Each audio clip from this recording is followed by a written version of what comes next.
Very good evening, and I am absolutely delighted to see so many tree and nature lovers here in Guwahati. And the first thing that I want to say is that this is the first time I am coming to Assam and Guwahati. First time in my life, 73 years. And for that, do you know whom I want to thank first? Any guess? Sorry? No. Any other guess? I want to thank the government of Assam first.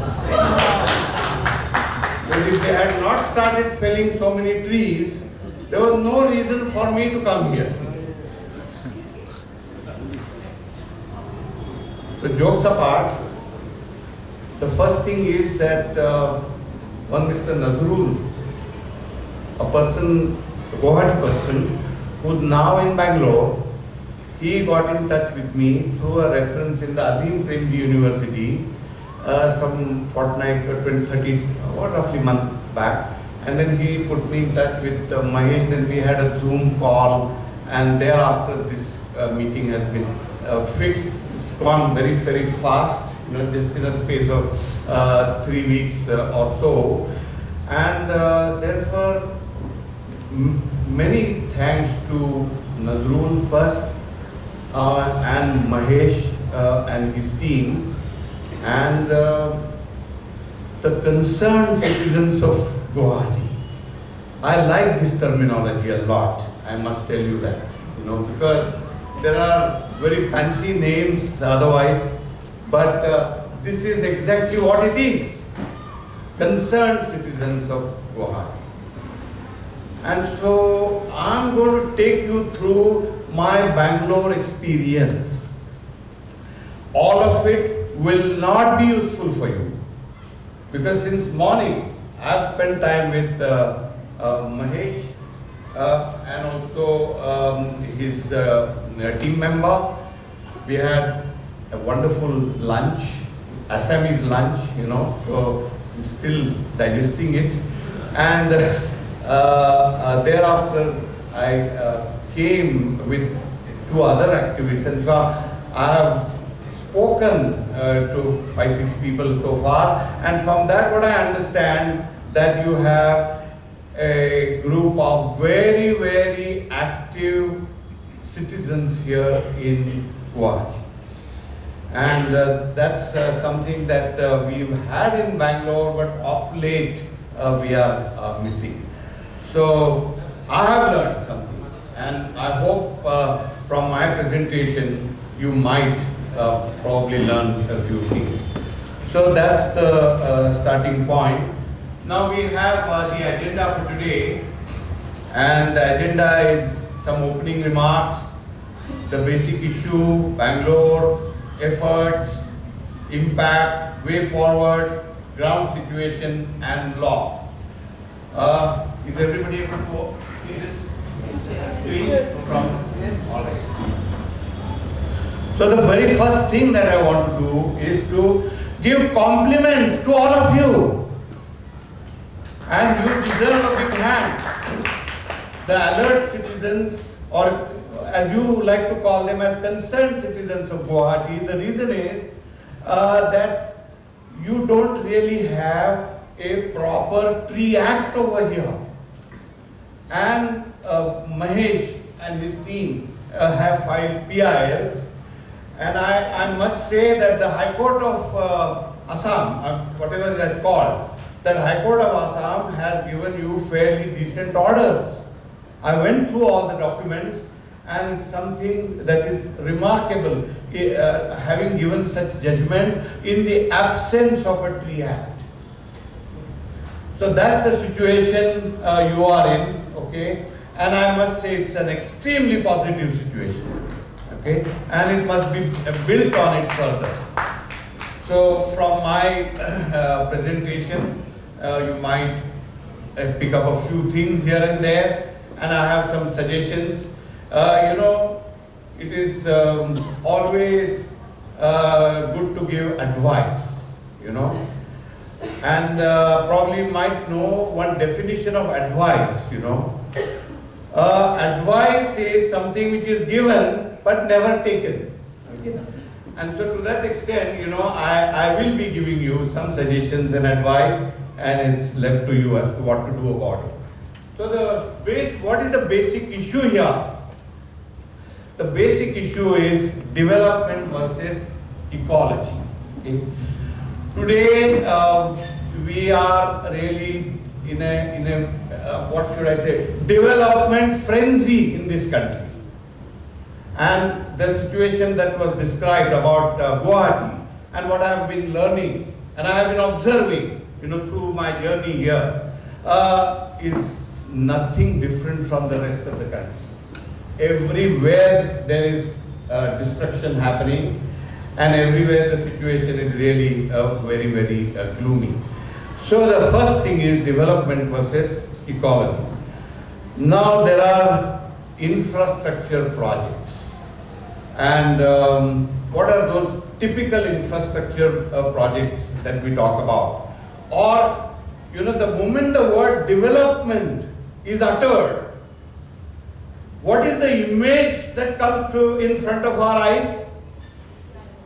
Anybody? Yeah. Wide roads, flyovers, underpasses. Big hoardings. Sorry? Big hoardings of the Prime Minister. So this is what really comes to our mind. So what are those projects?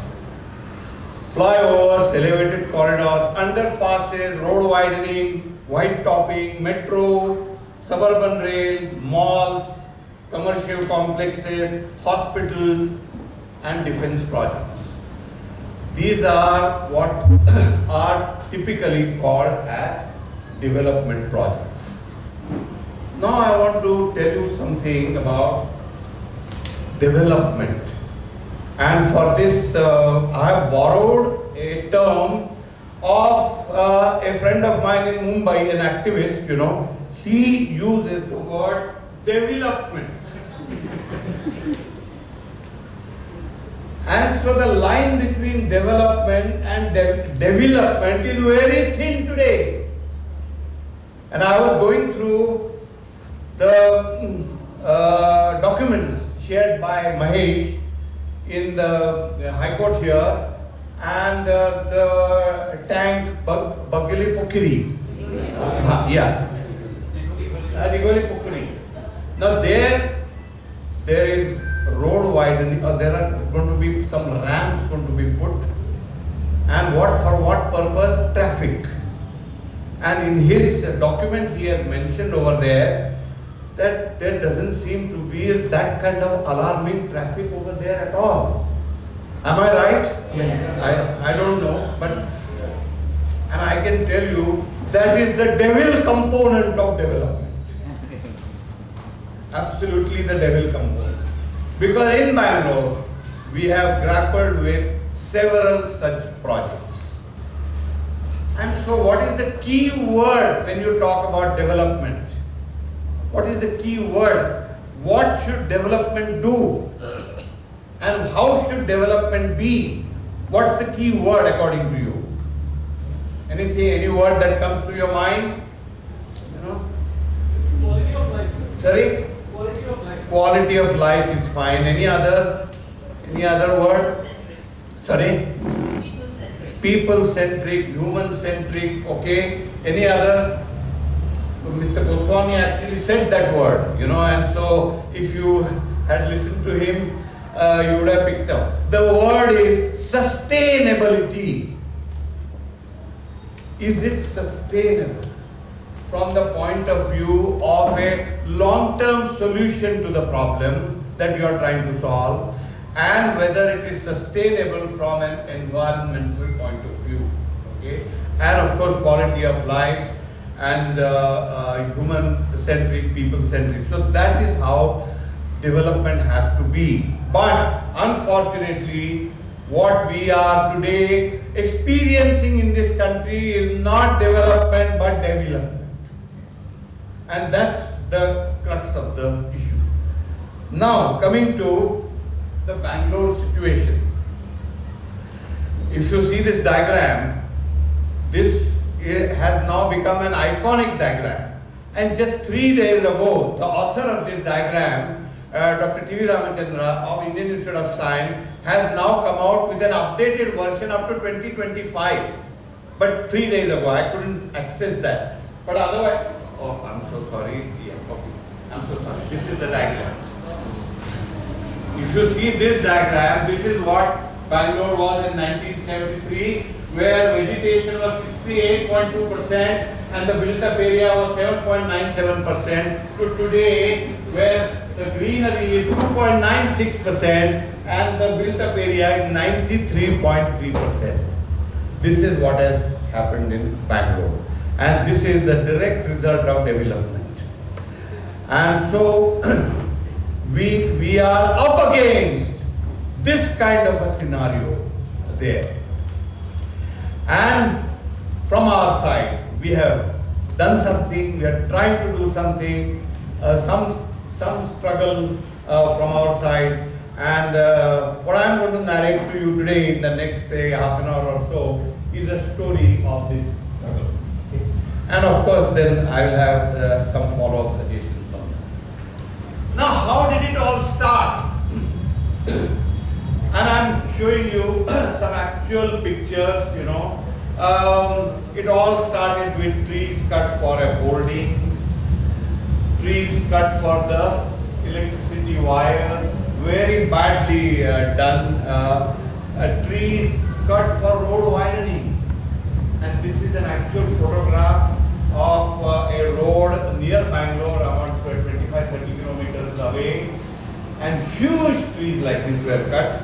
Also trees, this is a majestic banyan tree, and now it doesn't exist anymore. You know, so this is how it started. And then of course trees cut for the metro project. So if you ask me, let's say trees cut for metro projects, you know, what do we say about them? Yes, metro is required. Metro is good public transport. So we don't deny, or we don't really refuse to have metro. Okay. So what is it that we really require? We require a balance between development and ecology. Now what is that balance? It's something that we are trying to achieve, and that's what I will try to explain to you. So what were some of the important milestones in this? November 2008, protests against road widening, and the result was mixed. Some roads did get widened, but 218 roads were going to be widened. Okay, there was some check on that, so something we were able to manage. Sorry, I think yeah. 2009, agitation against the alignment of metro. Okay. Metro was trying to occupy some land where again there were very good avenue trees. So we asked Metro to do some change there. Little bit they did, not really much. And 2010, again a convention on unscientific road widening. So these are three things that I have talked about on this. Then there is October 16, and this is a landmark in Bangalore's citizen movement. And this happened because there was going to be a steel flyover in the middle of the city. It was going to consume about 800 very good trees, a lot of other heritage properties as well. And then once again another protest in 2019 about elevated corridors. And the last example that I must mention, because after that I'm going to show you a short video. Okay. There is a church, 150-year-old church on one of the main roads of Bangalore, and the metro was going through on that road. And they said that we will acquire some land there, and we will cut down some 40-45 big trees. So this church really led an agitation and a protest for more than 1 year. Every Sunday they would gather, the church has a service, as you know. So after the service they will gather. They also took out a couple of, marches, and they did a very, very smart thing. What they did, they went to the financiers of Metro, that is European Investment Bank, and asked the European Investment Bank to intervene. And luckily the bank did intervene. And friends, what was the result? The result was finally not even 25% of the land was acquired from the original plan, and as against 40 plus trees, only 7 trees were cut. And I consider this as one of their achievements really. Very, very simple, humble people, they did that, and that was really, I must say, a fantastic achievement on their part. Now I have a video, I hope it plays well. What happened?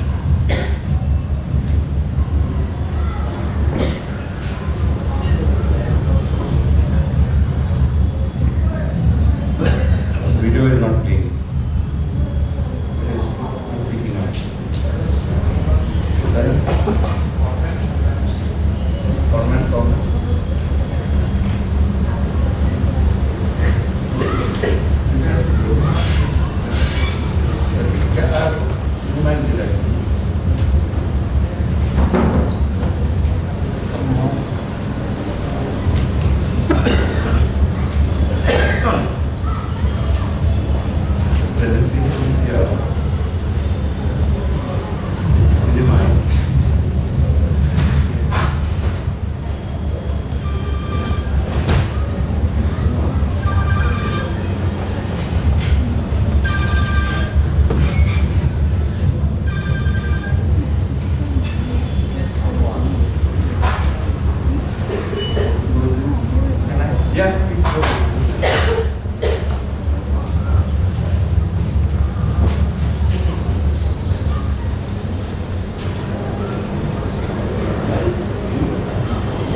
Gentleman is trying to say is that about 1,900 crores were supposed to be spent on this steel flyover, just a stretch of about 7 kilometers or so, and experts had very clearly warned that this is not a sustainable solution at all. Okay? So this is what they said. These two people are talking about the 800 trees that were supposed to be cut for this.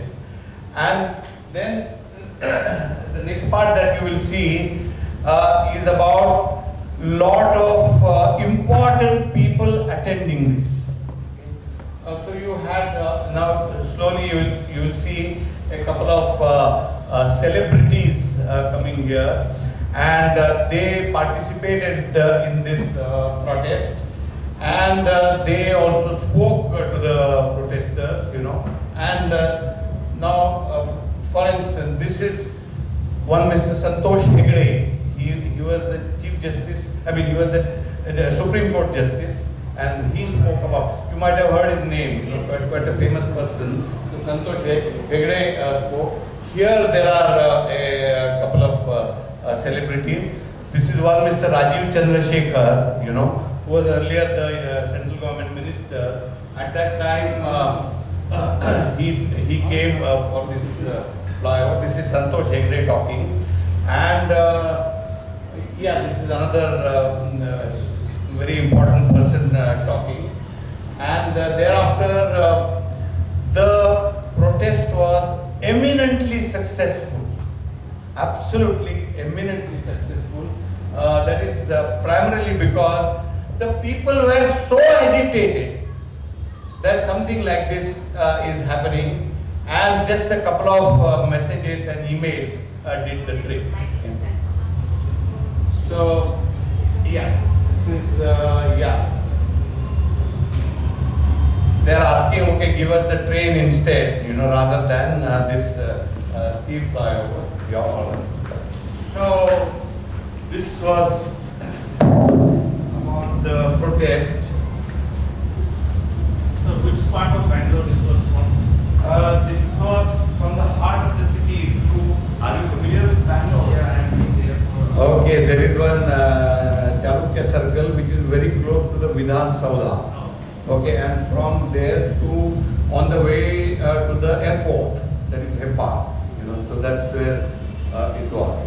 And so there was a tremendous amount of agitation among people, and it therefore was a very, very successful protest. It really worked very well. So now coming to these important milestones. Thereafter, what I want to talk about, the PI that we filed, myself and my trust, Bangalore Environment Trust. And the PI was for a very, very simple prayer, as they call it in the court. The prayer was implementation of the Tree Act in its letter and its spirit. So we do have the Tree Act, but not implemented properly. So this is what we asked for. Now, what are some of the key outcomes? What have we achieved? And sometimes when I go over it, we realize that what it has done, is to establish a certain base. A lot needs to be done, but at least some basic things have happened. A tree census. Just counting the number of trees in the city. So that work is going on. It has taken a long time and it has happened. Then, there is a lovely guest house there, right in the heart of the city. The plan was to, convert it into a club. And several beautiful trees were going to be chopped. So we went to the court. And our luck was that the Chief Justice was actually staying near that guest house. And our lawyers knew that. And so they just filed it and they just took a chance. What I'm trying to highlight to you is that we have to play some tricks. And this was one of the tricks which really worked very well. Then there is a enunciation of certain very important principles, and one of the principles is the public trust doctrine, and the other principle is called the precautionary principles. I have explained them towards the end, so I won't touch on them right now. And the justice that we had, Chief Justice that we had at that time was one Abhay Oka, who recently retired from the Supreme Court. And in one of his orders, he very, very clearly said that each and every tree is important. This is a very important announcement by the judiciary. Because they say, okay, a few trees here and there go, what does it matter? He says, no, every tree is important because it's a loss, it's an irreversible loss. And then there is a procedure now for tree felling, at least by agencies such as Metro or others who want to fell more than 50 trees. So what is the procedure? So, see, the explanation of a procedure is a very boring thing, you know. So I will only talk about 2-3 important things about that, and then talk about the principles behind this procedure. So the first thing is, if any agency wants to cut trees, they have to put a notice like this. Okay? So this notice comes in the local newspapers in English as well as in Kannada, and then 10 days are given for people to file objections. So this is, and this notice is also uploaded on the website of the local corporation, Bangalore Mahanagar Paliki. So this is what the first step in the procedure is. Sorry. Now, as far as this procedure is concerned, I won't go into, the steps. Terribly boring affair. What are the principles? The first principle is transparency. In the past, if any tree felling was to happen, we will come to know only when a truck arrives there with axes and a few people trying to cut the tree. That's the time we came to know that these trees are going to go. Today that doesn't happen. Today we have notice. Today we know that these are the trees that they are trying to cut, and for which the citizens have an opportunity to participate. So this is citizen participation. So people are allowed to file their objections, and there is a tree expert committee formed under our PIL, and that committee has to do a rigorous scrutiny of all the applications for felling. Okay? So this is what is the principle. In other words, now they just cannot one fine day arrive at the site, at the location, and start felling trees. So this is one thing that has happened. And then of course, mandatory transplantation and compensatory plantation. Now I'll tell you something. As far as in the past was concerned, the Metro and the corporation and others, PWD, they said that they will do compensatory plantation. But you know where?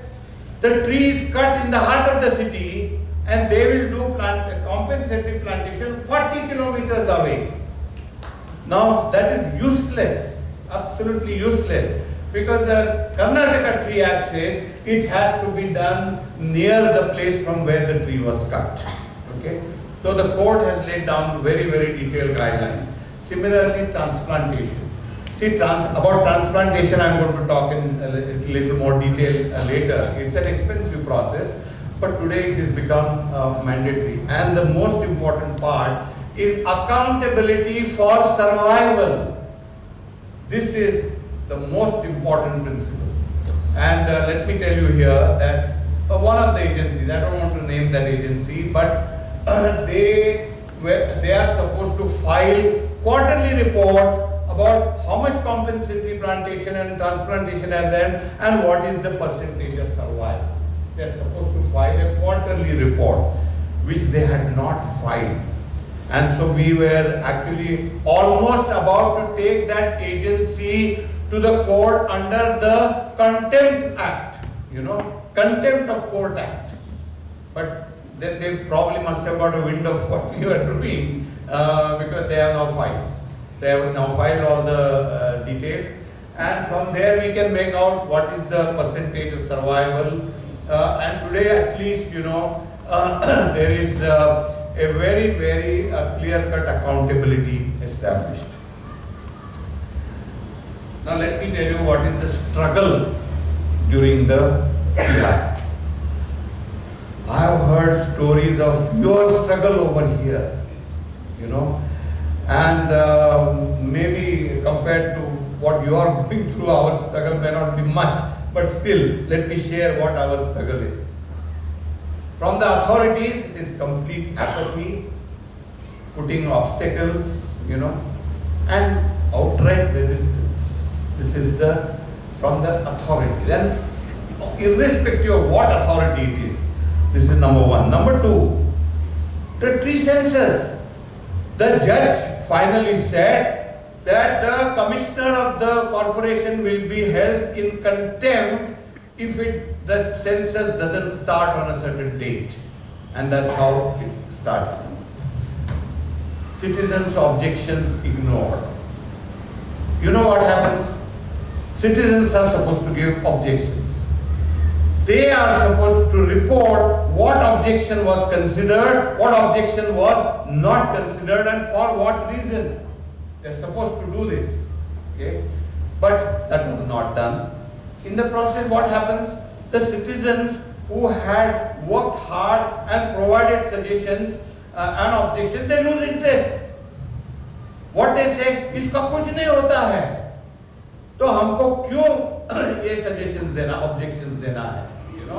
This is how people started losing interest, and so and we had to bring it to the light of the authorities, of course. And the tree expert committee itself not applying its mind.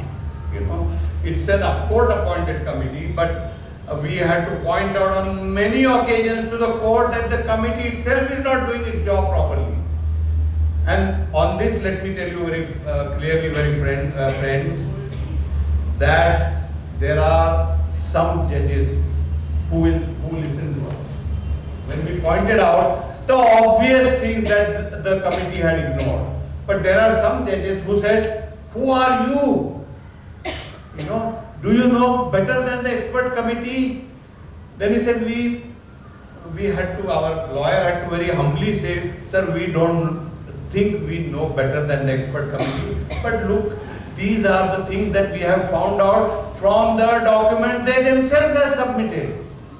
It's not that we are saying that we are better than them, but some judges really considered what we had said. And COVID became a very big excuse. Okay? And you won't believe, but just about a month ago, we had a few COVID cases in the city of Bangalore. And some work had to happen, some inspection or something had to happen. And when I call up the deputy conservator of forest, "No, sir, COVID cases are there." No, even after 5 years, when there's a handful of cases in some pocket, but that is also getting used. Next, support. One was the resistance, the other was also the support. And this has some clues for you, that's all. Okay? Not a panacea. Some sections of and pockets of government authorities themselves. Now I'll tell you some interesting story. I went to the forest department, and there was a deputy conservator of forest in one division, okay, and I was talking to him, and he said, "Devare sir, thank you for filing this PI." I said, "The PI is against you. Don't you know that?" He said, "Sir, it is not just against us, but it is against many other agencies who were not bothered about this Tree Act. It is my job to enforce this Tree Act, but if many agencies who are not bothered, what can I do alone? And therefore, now that you have filed this PI, everybody has at least bought one book of that act, and they are going through this." So this is very support from totally unexpected quarters. Then, of course, citizens and civil society groups, print media, very, very supportive, extremely supportive. I understand that now the print media all over has become dhila, they don't care. Bangalore, we still have decent, I would say not bad. Then, of course, social media, your WhatsApp, your Facebook, your Instagram, all this is really happening very well.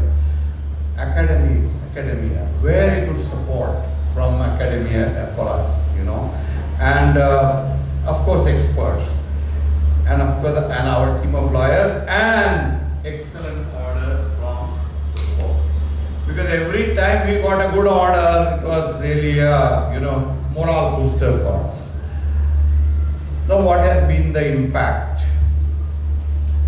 Am I going too fast, too slow? Are you all okay? Okay.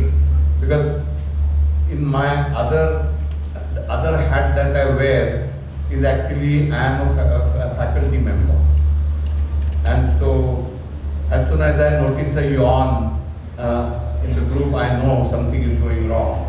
So far I have not seen, but still I thought I will give a process check.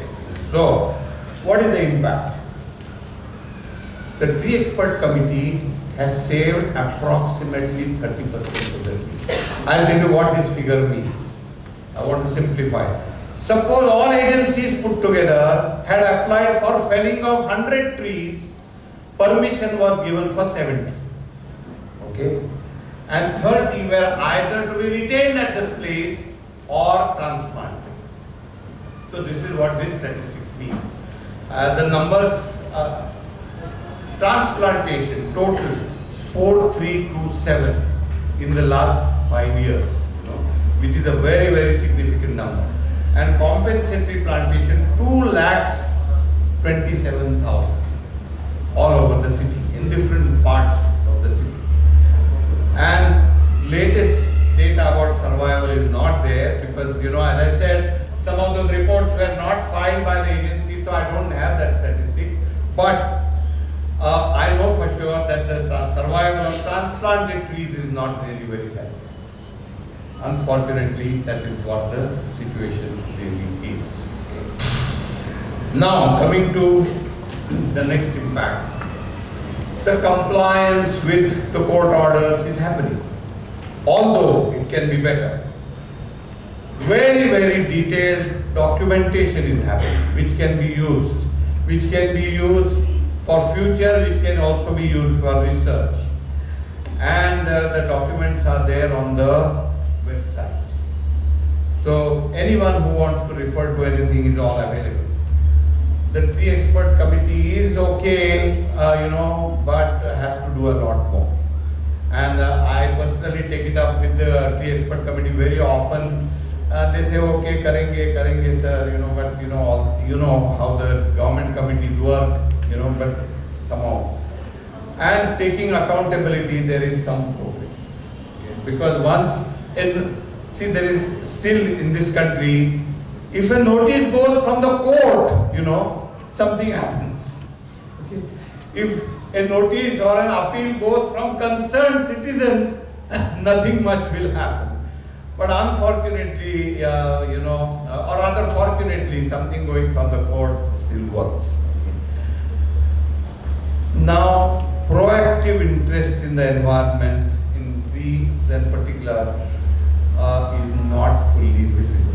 This is one of my biggest disappointments today, That is because, and for this, I want to hold the COVID partly responsible. Because today, we talked about 8,000 people on the road. That was in 2016. Today we can't even dream of getting 2,000 people in Bangalore. Even though some of the issues that are currently on the table are terrible. Now, what is the way forward? And this way forward actually is a video, but I don't think I need to, I can show that. What I will do is I'll play it here on my laptop and then tell you the important points in this. I think that's the only thing I can do. Okay. So, as far as trees are concerned, one thing which they do, as you all know, and it is something very obvious, they cool the air. Now, I was told that the last 2 days, the heat in Guwahati is unprecedentedly high. Now, this is something that the trees will be able to control. Then, what the trees do is to provide a habitat to birds, okay, and animals. The tree, if you sit under a tree for some time, it can actually give you a peace of mind. It can really soothe you. Okay, these are some advantages of urban trees. Okay, and these are very obvious advantage. Okay, and so what is really important is that there has to be a very concerted effort made to ensure that there is more tree plantation done in various, in cities particularly, and so that's about the video. I think. Let me go back to the.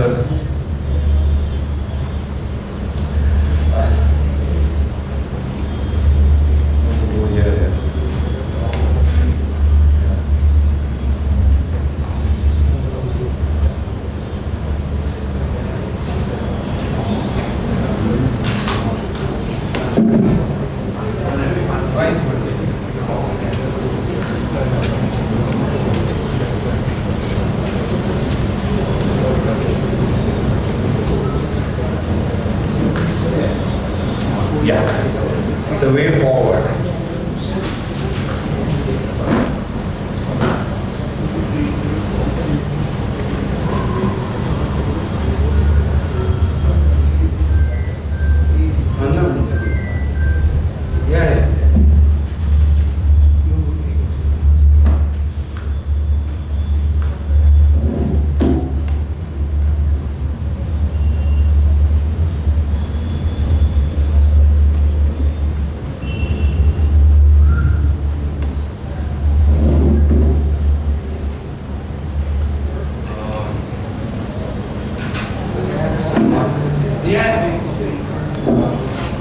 বাহিৰত দুখন গাড়ী আছে kindly যদি আপোনালোকে চাব পাৰে এটা AS01EV1276 kindly অকণমান যদি কি কৰি দিওঁ আৰু এটা গাড়ী হ'ল আপোনাৰ কিয়া AS01GA4579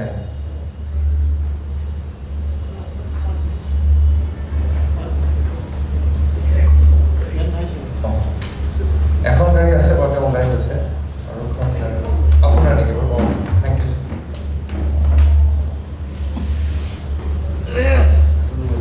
Hanging now or what?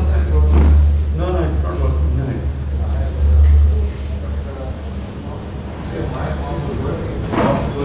In so many places, it's very consistent within the start and out. You can imagine.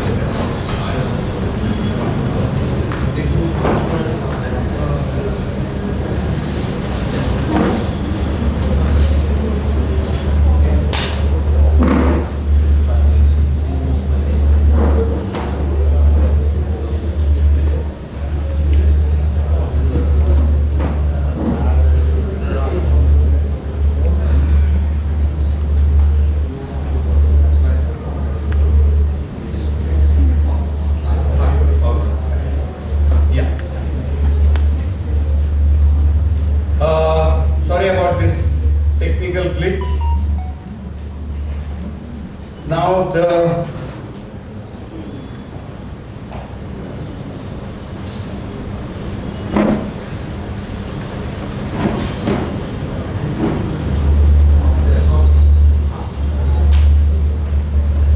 so what needs to be done? First is what we call the multi-pronged strategy. Assess what we are losing, role of the citizens, and options to save and increase the green cover. And so these are a few things that I want to suggest to you. So what is a multi-pronged strategy? And this is a lesson that we have learned from our Bangalore experience, is that just merely going to the court is not going to be enough. Okay? So what are the 6 or 7 things that need to happen? And this is something that I am providing to you as some kind of a checklist. So the first thing always starts with representations to the government and the authority. If something is going wrong, you write to the government that this is what is not right, and you do some correction. Working together with the authority. Okay? Now this is very important. And personally, I have learned a lot of lessons in this. And let me be very frank about this. Some of the authorities, they don't even pick up my call now. That is because I have gone to the court. Okay? And therefore, you really have to balance this. You have to establish a relationship with them in such a way that they will keep the communication lines open, and of course some authorities they do talk, and that's not a universal issue. Mainstream media publicity, social media complex, and please think of celebrity involvement, whoever it is, if it's a film actor, author, eminent scientist, whoever, please involve. Of course, public protests and agitations I have spoken about, and of course legal action, which is the High Court, and of course the National Green Tribunal. I have not specifically suggested Supreme Court here, although we have, personally I have also gone to the Supreme Court on certain things. And last is the political pressure. On this also I must mention here that political pressure is a double-edged sword. It should be attempted with enormous amount of care, because sometimes it can work, sometimes it will not work, and therefore care is necessary. Now there is some piece of information which I want to share with you is value of a tree. There was a Supreme Court committee which was appointed by the Supreme Court to decide the monetary value of a tree. And you know what they did? They said the value of a tree is equivalent to its remaining age multiplied by 74,500.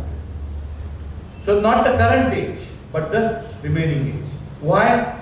Because for those many years, the tree will keep on giving ecological services. And what is the ecological service? It provides oxygen, the roots of the tree also take care of water, water flow, and soil retention.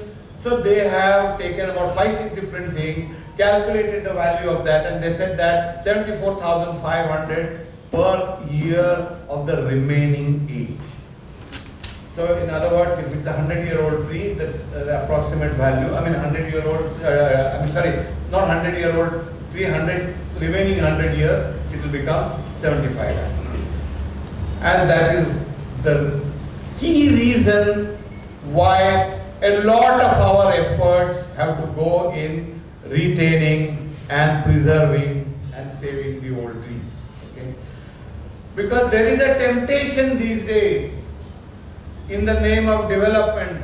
Okay, 50 trees they are cutting, let them plant in the ratio of 50 to 10, so 500 compensatory plantations. That temptation must be avoided, because compensatory plantation will not do what those 50 trees can do for you, and therefore it should be avoided. Number 2, then there is another thing that must be done. Carrying out an environment impact analysis or impact study of trees being felled. And this is where I get a lot of help from Azim Premji University, if you have heard about it, and one of your Guwahati persons, Nazrul, as I mentioned, he was there. So when I go back now, I'm going to request him, whether he can ask the professors over there to do some impact study over here in Guwahati. So that's one possibility. Now what does the impact study do? It says, what are the implications? So 56 species will be lost. growth of 7 meters, 21, 22 feet. Can you imagine? And also a height of 11 meters. And also 2 Indian cork trees of a height of 13 meters. This is what the impact study showed. Total carbon sequestered by the trees is 512 metric tons per year. This is the study. Why I am emphasizing this impact study is because then we talk with data and figures. In some of the High Court judgments and even in Supreme Court judgments, the judges have remarked that the petitioners, like the concerned citizens of Guwahati or any other place, are very emotional about trees. So unless there is an emotion, you will not take action. Because emotion is nothing but that is leading to action. But what court wants? Court wants hard data figures, okay, or what is the loss being caused. And from that point of view, it is very important to do a proper environment impact assessment study. 32 parks adjacent to proposed project will be impacted. So this is a study that was conducted by the Pragjyoti Institute in university at a site where 274 trees are going to be cut for a metro phase 3 in Bangalore. Okay? And we have presented this information. What is the role of citizens? And I'm talking in the context of Bangalore, but you please look at it that way. First is vigilance, to check whether there is illegal tree felling, whether a FIR has been filed or not. Filing good quality objection. I showed you a public notice, as soon as that public notice is issued, 10 days are provided to file public objections. And recently, for instance, we have had a very good response from the citizens. There were 2 cases I'm talking about. One was near a railway station, a cantonment railway station within the city, where they were going to cut enormous amount of a number of very good trees to build what? To build a commercial complex. Now, if they were cutting it for the railway expansion, we would have looked at it differently. But they want to build a commercial complex over there. And so citizens were up in arms and a lot of objections.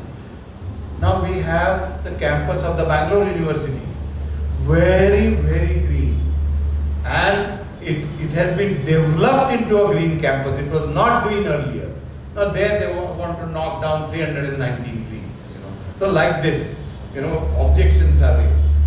Active participation in public consultation. See, once in a way they do hold public consultation. So then sapling plantation of the participate in that whenever it is handled by the local authorities or even by public. And there is a provision called adoption of trees. And recently our corporation has started a very good scheme. They have asked school children actually to adopt some trees. So that's very good. What are the options to save and increase the tree transplantation? A very, very contentious and controversial issue, Am I right? Yes. In saying that? Okay. So let me share my personal experience. Okay. And the very first thing that I want to say is transplantation only and only if the tree cannot be retained at its original space. So as I mentioned to in the context of Bangalore, we have the tree expert committee, we have several other such mechanisms, through which finally the decision after doing everything is that the tree has to go, then only you talk about transplantation. So transplantation is not the first option. That is what needs to be considered. Number 2, guidelines of the tree expert committee. So I have made a copy of this tree expert committee guideline and I am sharing it with Mahesh. So he will have this information. Number 2, the tree officer to supervise the work of the contractors. contractor, there is an agreement for three years, and 35% of the payment is linked to survival. So then only it makes really some sense. Okay? And of course, reporting to the High Court about survival. Now, what is the cost? The cost in that particular document is about 21,500, including maintenance for 3 years. As far as survival of transplanted trees is concerned, it's a completely mixed bag. I made a visit to the IIM Bangalore. IIMB stands here for IIM Bangalore, which where many trees were transplanted. They have taken very good care. They have survived. Nashik, if you have heard of Nashik, there was a city in Maharashtra where they cut down several very big ficus banyan trees, but 50 of them were transplanted with almost 90% success. And I am quoting these examples because I have personally seen, not otherwise. And Mumbai, a colleague of mine, who did some work, 75% survival. Transplantation by Bangalore Metro, first batch was poor, now is improving, but survival is a big challenge. So in summary, what I would like to say is that as far as transplantation is concerned, it's absolutely the last resort, totally the last resort. And unless the agency which does transplantation has the expertise, unless there is a contract, unless some money is linked to their survival, please do not recommend transplantation.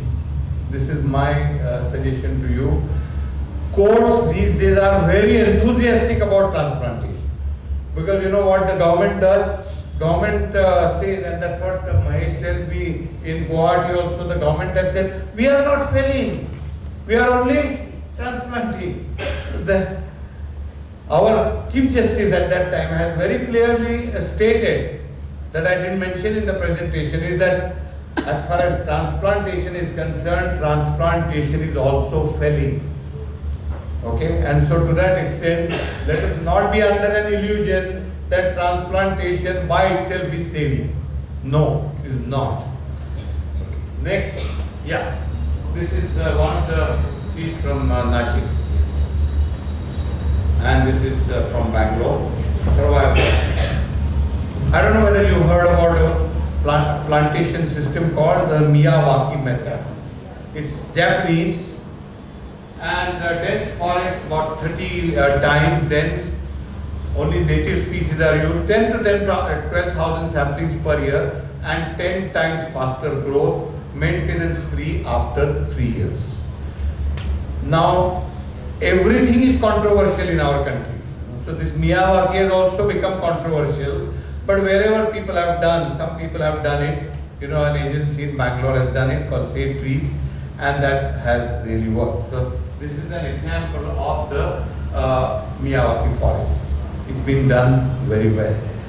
The next is what we call the vertical gardens. Okay.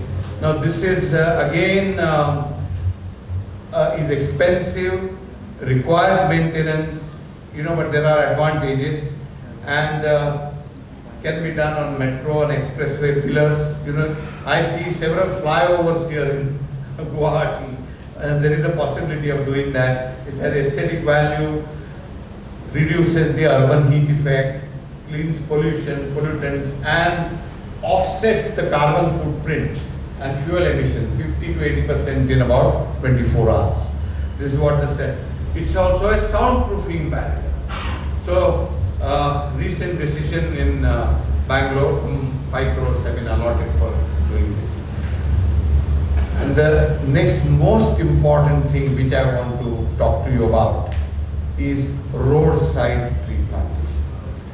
I noticed in the city today, whatever little I have traveled in the city, that widened road which we took, I don't know which road was that, plantation has been done apparently, okay, but there are several things to be remembered about this. And why roadside plantation in the first place? The APU professor, Azim Premji professor, Dr. Harini, who actually has an enormous amount of work in this, has studied this and found that the avenues which have trees, the ambient air temperature is almost 5.6% centigrade lower, and road surface temperature lower by 27.5 degrees Celsius.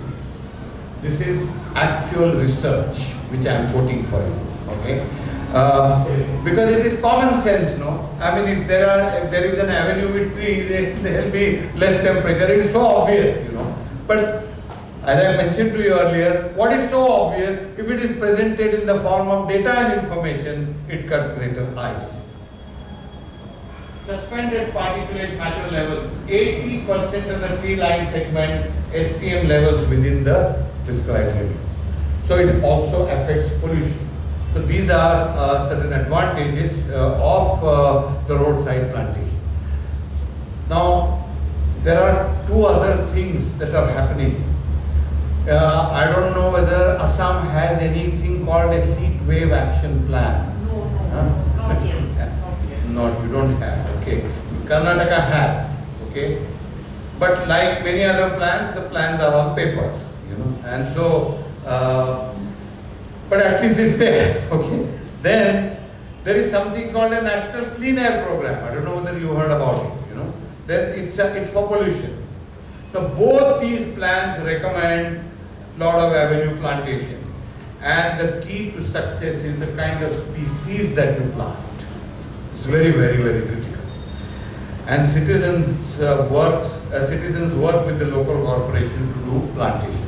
So I want to give you my own example. For the last almost 2 years, a colleague of mine from an adjoining locality and I have been following up with our forest authorities in the corporations to do plantation. So you know what they said? That the road is laid, sir. Already there is concrete put, there are tiles put, so how can we now? I said, please break. He said, I cannot break. You get an authority, you get a permission from the roads department. So I went to the head of the roads department. Roads department, the letter that I get, immediately yes, roadside plantation should be encouraged. Okay. Now I can tell you, friend, that this kind of a signature doesn't mean anything. Okay? Because ultimately, the man on the ground, the engineer on the ground has to agree to this. So took it up with the engineers, and finally, it was agreed. And about 100 saplings have been planted near my house by breaking tiles. Okay? And another locality, similar number. So this is something that we are trying for, okay? And that's absolutely critical to maintain a good temperature within the city. Now last 2-3 slides only, ground situation and law.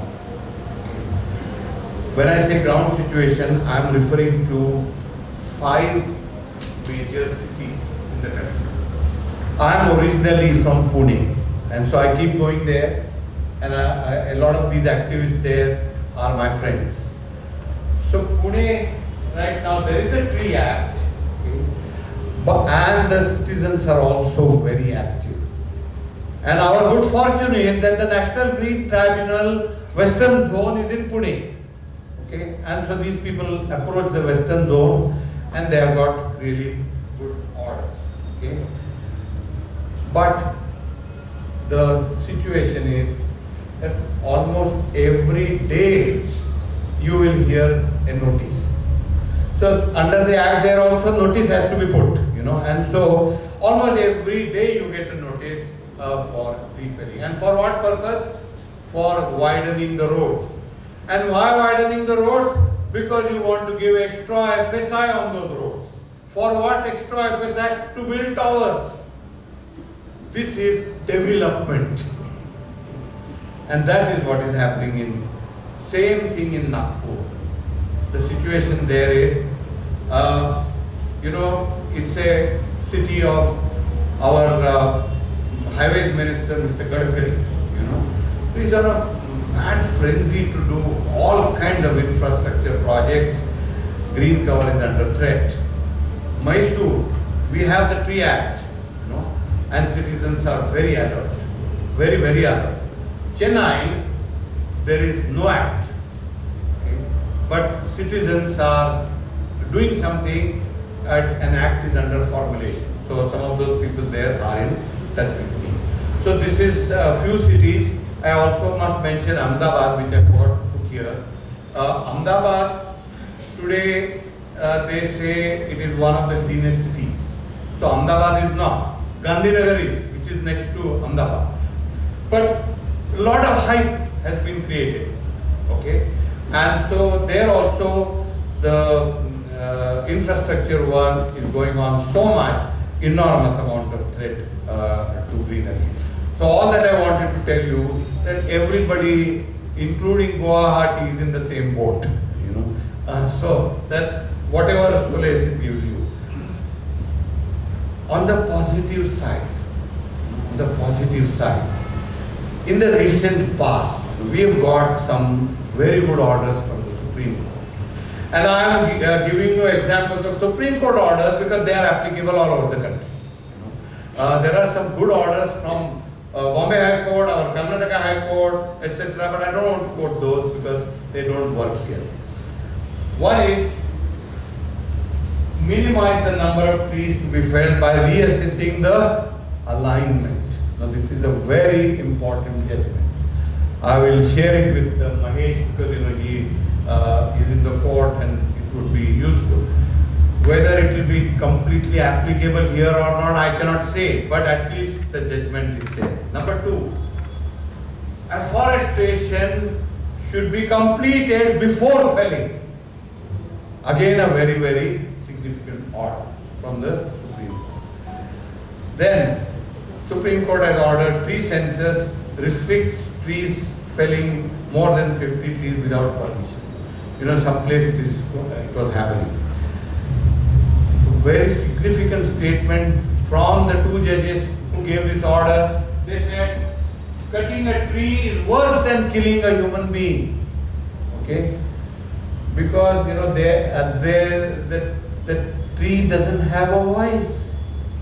You know, if a human being is being killed, he'll make some noise, but trees absolutely voiceless living beings. And the last case, of course, you might have heard that there was a very, very big tree felling that happened in Hyderabad a couple of months ago, you know, near the Hyderabad University, and that has been stopped by the Supreme Court. So friends, the situation is optimistic in the sense that it's a struggle, it's a very, very long and hard struggle, okay? But at the end of it, there can be some hope, okay? And let me say here that whatever little I have understood about what you are doing in Guwahati, you know, I am sure you must look at the situation in a very, very optimistic manner, you know, because I can share with you personally, you know, even if a small branch of a tree is cut, my eyes notice it. So it's difficult for me to drive with my wife, because when I see something that is gone yesterday, she said, how do you know? And it's all right now, it's gone. What can you do about it? Okay. So I said, okay, fine. It has gone today, but let me do something so that it doesn't happen again. So that's how this is my personal. Also, I was talking to Mahesh in the morning, and I asked Mahesh, what gives you this motivation to do all this here when the situation around you looks absolutely hopeless? He says, if I don't do this, I would not have done my duty. Because after doing all this, nothing may happen. But at least I will have the satisfaction that I have done whatever I could, and I have done that. And I think that is the spirit in which all of us in this space have to work. It is challenging, or see, challenging is a very glamorous word, but the better word is frustrating, So it's very frustrating, but it has to be done. And the last thing that I want to show, and sorry, I missed talking about these precautionary principles. These are the principles that your Guwahati High Court has invoked, because there is no court, there is no tree act. So what is the precautionary principle? Precautionary principle says proactive measures to prevent environmental damage rather than reactive responses after the harm has already occurred. Once a tree is felled, what's the point in deciding whether it was legally felled or otherwise? It's gone. Okay? So that's the precautionary principle. The other principle is called the public trust doctrine, means natural resources like water, air, shorelines and heritage are held in trust by the government for public benefit. So they can't take it casually. It's held in public trust. So that's another important document, principle. And the third, of course, is sustainable development, something that I mentioned. Is a framework that balances economic growth, social progress and environmental protection. So what are those principles that we are talking about? And we have to ensure that the authorities and the courts uphold these principles. And so if we do that from the citizen side, from the petitioner side, okay, we do have a hope. And so the last thing that I want to show you is a tree retained almost in the middle of the road. If you notice, this is in Nashik. I don't know whether it is still there, but it was, of course, it was done under the court order. So if you see that the tree is there, and from the left hand side, other vehicles are expected to pass, So what I call it is, where there is a will, there is a way, And of course, the courts have to recognize this. So as far as I am concerned, thank you very much. And I am open to any questions that you have. First of all, I would like to extend our deepest gratitude to Devare ji